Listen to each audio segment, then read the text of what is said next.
Hello, boys and girls. This is our first day of reading animal coverings, and we've been exploring why it's important to ask questions about a text we're reading.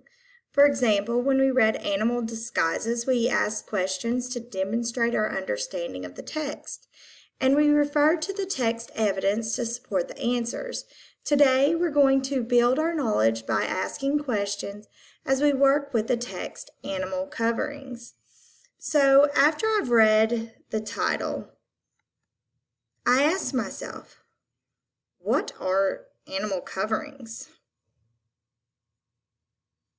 And you will notice that I wrote this in my margins. What are animal coverings? Now I've looked at these pictures and I was thinking back to Animal Disguises, and I remember how they talked about how animal disguises helped both predators and prey. So that's what I asked. How do animal disguises help prey? How does animal coverings help predators? Now, as I read through, I want to pause and see if I can ask any more additional questions. So, Animal Coverings by Anna Miller. Body coverings serve many different functions. The one thing that they all have in common is that they each help suit the animal to its environment. This aids in an animal's survival. Furry coats. Warm-blooded animals that nurse their young are classified as mammals. They are also the only animals that have fur covering their bodies. Fur keeps them warm and dry. Now I'm going to pause and think. Did it answer any of my questions?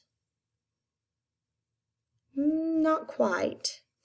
But did this make me think of another question? At this time, I want you to write down any questions that you might have.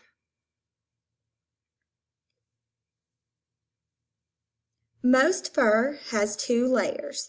The ground fur is the layer against the animal's skin. It is also called the undercoat. This fur is usually very short and soft. The undercoat helps an animal control its body temperature. So once again, I want to pause and I want you to write something you learned or a question you might have. The guard layer has longer, stiff hairs. This layer protects the animal against rain and snow. It works like a rain jacket. In winter, this layer grows thicker for warmth. In summer, animals shed some of the top layer to stay cool.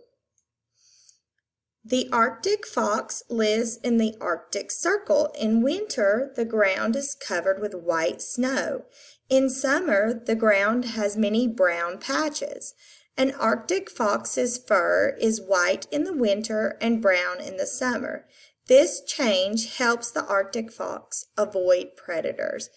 So I'm going to pause right here and say, does this answer any of my questions? What do you think? Cheetahs also have fur that provides camouflage. The black spots on their yellow fur help cheetahs hide in trees while they hunt. Unlike the Arctic fox's fur, the cheetah's fur stays the same all year around. For the rest of today's assignment, I want you to read paragraphs 6 through 8 and generate additional questions. Read the heading first and make at least one question based on the heading. Please put these questions in your margins. Thank you.